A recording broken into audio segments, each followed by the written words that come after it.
What's up guys, Nash here. I'm in the Thirst Project headquarters in downtown Los Angeles. I'm so excited today to do a little something different on the channel. As you guys know, there's a lot of problems in today's world. Some are easy fixes like switching to reusable water bottles. Some are more difficult fixes. From what I've seen recently, I have a lot of hope in future generations. Got a little bit of hope, it can go a long way. Let's get started. Why did you become a Thirst Project road warrior? So I'm 1 year post-grad and I want to be a public speaker full-time for the rest of my life eventually.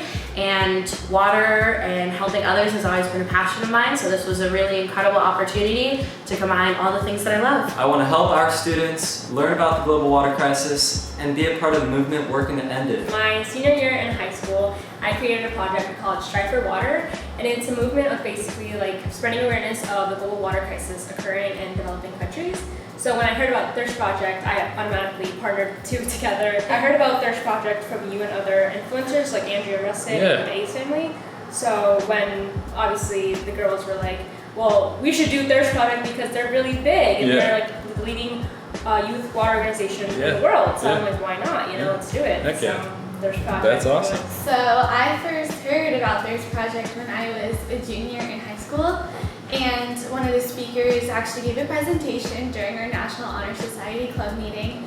And I got super inspired and really wanted to be part of their team at some point in my life. But I didn't know when, so our school ended up raising enough money to fully fund a well in Uganda. Once we got the thank you video from the children in Uganda thanking us for working with them to give them clean water, I basically started crying and I was like, okay, I need to do something about this. Because I, in high school, sat down with a road warrior and just kind of like wanted to know more about it. And I really got into it. I was just like, yes, like this is something I want to do for sure. Like this is how I want to like do the rest of my life. So I graduated and I moved all my stuff 3 days after. And I was just like, well, I mean, I guess I don't know what I'm going to do. So this seems like a really good thing for me to like put my time and effort into doing. And I know firsthand what it's like to not have food or water because I was born in Guatemala. Yeah, I just wanted to give back because it resurfaced some like emotions that I was like, I want to do this. Like, I know what it's like and it's a basic human right to just have water. I've always been really interested in the global water crisis. And I thought going off into college that I was going to build water technology and travel and implement it because I really love traveling and making things and helping people. And I kind of spent all of college realizing that there was so much technology out there, but it just like wasn't getting to the communities in the right way. That was going to make a lasting impact, that didn't make them dependent.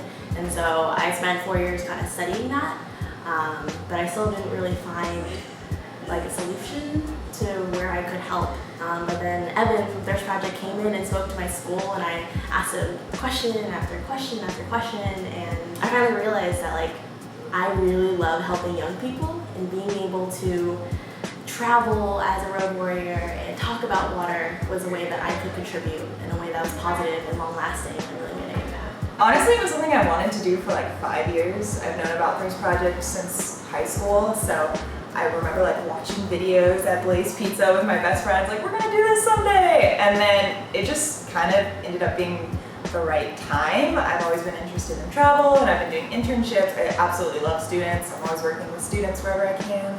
So yeah, it was kind of a plan for a while, but honestly I didn't expect to do it this semester. I applied like the last day of the deadline and it just worked out and now I'm here. Just kind of took a chance on something I wanted to do and said, hey, like let's do it for real. I became a Thirst Project warrior because I wanted to change the world and I wanted to impact lives and I want to be as intentional and mindful of the time that I use and the energy that I use, how Thirst Project works and how intentional they are and how they're very open about their finances and the work that they've done. When I just read about it and learned about it as a company that I wanted to like put my effort into because I feel like it will yield results that are definitely worth it, that will definitely change lives. So I became a Thirst Project warrior because I've always had a heart to give. I think for me, being able to give to people that can't give for themselves is the most fulfilling thing. To speak for people in communities that are unable to do so themselves. So I think that education is kind of like the backbone of solving any social injustice. And I'm super passionate about the water crisis. Before, I was kind of doing the same thing as Thirst Project. Like I went to different schools and taught about the water crisis, water insecurity. I went to like public schools, private schools, international schools. Did the same thing of like spreading awareness, but I've always been someone that likes to work like in the field. Like I want to do the hard, dirty work, that people have to do, and it kind of is taken for granted. Why do you care about the water crisis? We don't have the option of saying, oh, it can wait until tomorrow anymore. You have to, yeah. Yeah. I mean, the people are suffering and you don't want to see that. I care about the water crisis because it's something that affects everyone. During training, when they screened one of the videos we'll be showing at schools, I cried like 2 times. That, really opened my eyes to how bad the global water crisis really was. I really care about it because I have seen it firsthand. Even though I don't experience it, I've seen what people go through. And I feel like it's something that shouldn't even be thought of as to like, oh, this is what we're gonna do to help people. It should be like, they should just have it automatically kind of thing. So I want to put my time and effort into doing that. I really care about the water crisis because I feel like it is a basic need. Regardless of your religion, your background, your political belief, water is something that everyone needs to survive. Over 600 million people don't have access to safe, clean drinking water. That's an issue. Learning more about the water crisis, it's kind of hard to not care about that at the core of any other issue. So I'm not saying this is the most important thing about Thirst Project, but something that was really interesting for me to find out was that actually after building wells in communities, Thirst Project goes in and sets up a water community for the people living there. And one of the requirements is that it's equal parts male-female. So there's 5 men and 5 women on the board, which just already puts women at such a higher level that weren't working beforehand, that were just walking to fetch water, and now they have this ability to actually have a real say in what's going on in the community. I mean, it's pretty hard not to care about it, especially when you just watch some of the videos or look on their website. You can see that people are drinking basically mud. It's just insane that other human beings have to go through that when we're so privileged here. And we would, I mean, if they were right in front of us, we would easily give up like our resources for them for a day. If we could, like we would give them clean water.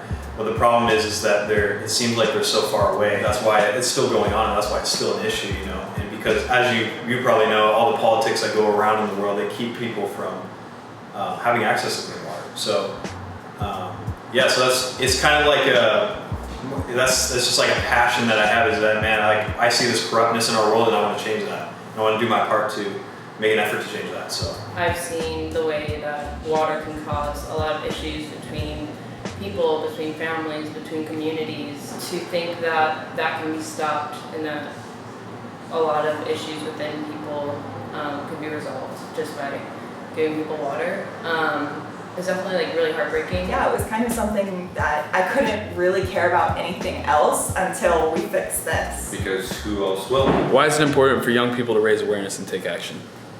Because we are the future. We are so energetic. Today's my 23rd birthday, and I feel as I feel as young as ever. And everyone's like, "Oh, after 21, it doesn't matter." But I'm like, "No, I'm just getting started." And so when you're young, you have that energy. You feel unstoppable, and I feel like we lose that wanderlust, that energy and passion when we get older, because so much of the world is like, you can't do this, you can't change things. But when you're so young, it's really easy to still be super passionate, have that fire, have that spark, and just run with it and say, I don't care what the risk. To be here at Thirst, I got rid of my apartment in New York, I packed everything into storage, and I'm here for 4 months, and I don't know what's next, but I knew that this was a cause and this was something that I needed to get behind, and 4 months can worry about itself 4 months from now. Whatever you do, whatever path you take, you're guiding someone. You never know who it is, but you're guiding someone, and whether it's a friend, a family member, my baby sister, or whatever it is,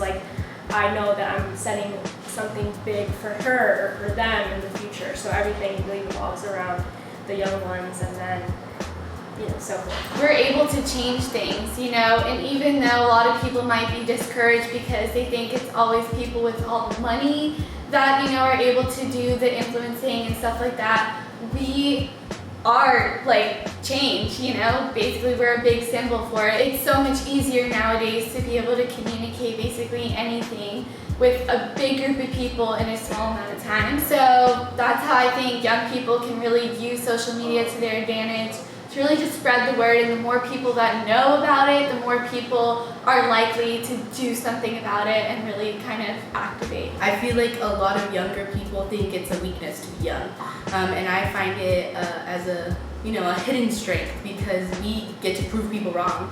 We get to prove those people that are like, oh, you don't have the money or the resources or the experience, and I can confidently say that right now I have neither of those things, but I have my creativity and my imagination, and to think outside of the norm.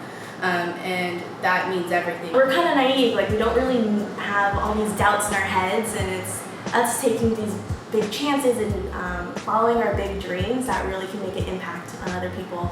And I think there's nothing more powerful than a young group of people coming together to do something. Who else is going to do it?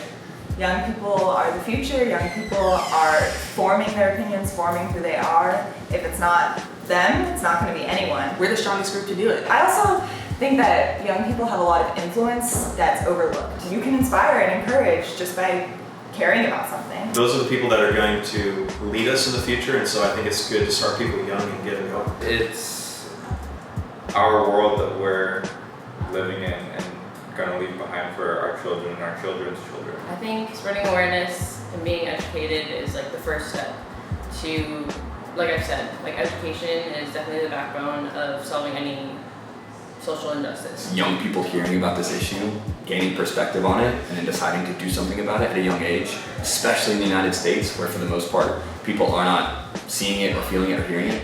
It's so important. It's important to save lives. It's important so we can push the water crisis into the history books and get one step closer to ending poverty as we know it. So I'll end with a quote, and the quote says, "The greatest threat to humanity today is the fact that people have this belief that someone else will save the earth." Thank you guys so much for watching. I hope you enjoyed. If you did, make sure to leave a thumbs up and subscribe for more videos. Make sure to check out the video I did with the Thirst Project. It's in the description down below. And also, if you would so kindly, please do support the Thirst Project. That is also in the description down below. Thank you guys so much, and I'll see you soon. Peace.